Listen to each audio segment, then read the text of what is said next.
السلام علیکم میرے محترم بھائیو، دوستو، بزرگوں۔ آج ہم فضائل اعمال میں سے فضائل ذکر میں سے حدیث شریف پڑھیں گے۔ تمام دوست احباب درود شریف پڑھ لیں۔ فجر اور عصر کے بعد اللہ کا ذکر۔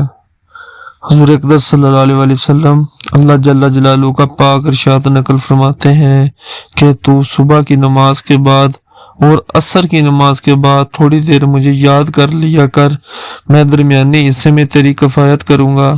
ایک حدیث میں ہے کہ اللہ کا ذکر کیا کر، وہ تیری مطلب براری میں معین ہوگا۔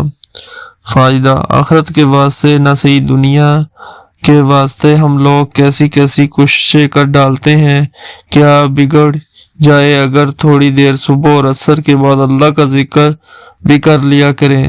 حدیث میں کثرت سے ان دو وقتوں میں اللہ کے ذکر کے فضائل ورد ہوئے ہیں، اور جب اللہ جل جلالہ کفایت کا وعدہ فرماتے ہیں پھر کسی دوسری چیز کی کیا ضرورت باقی ہے۔ ایک حدیث میں آیا ہے کہ حضور اقدس صلی اللہ علیہ وسلم ارشاد فرماتے ہیں کہ میں ایسی جماعت کے ساتھ بیٹھوں جو صبح کی نماز کے بعد آفتاب نکلنے تک اللہ کے ذکر میں مشغول ہو، مجھے زیادہ پسند ہے اس سے کہ 4 ارب غلام آزاد کروں۔ اسی طرح ایسی جماعت کے ساتھ بیٹھوں جو عصر کی نماز کے بعد سے غروب تک اللہ کے ذکر میں مشغول رہے، یہ زیادہ پسند ہے 4 غلام آزاد کرنے سے۔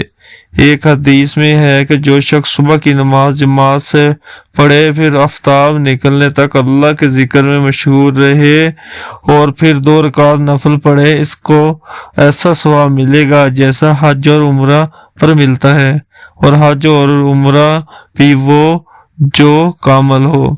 حضور اکرم صلی اللہ علیہ وسلم کا ارشاد ہے، میں ایک جماعت کے ساتھ صبح کی نماز کے بعد سے آفتاب نکلنے تک ذکر میں مشغول ہوں، یہ مجھے دنیا اور دنیا کی تمام چیزوں سے زیادہ محبوب ہے۔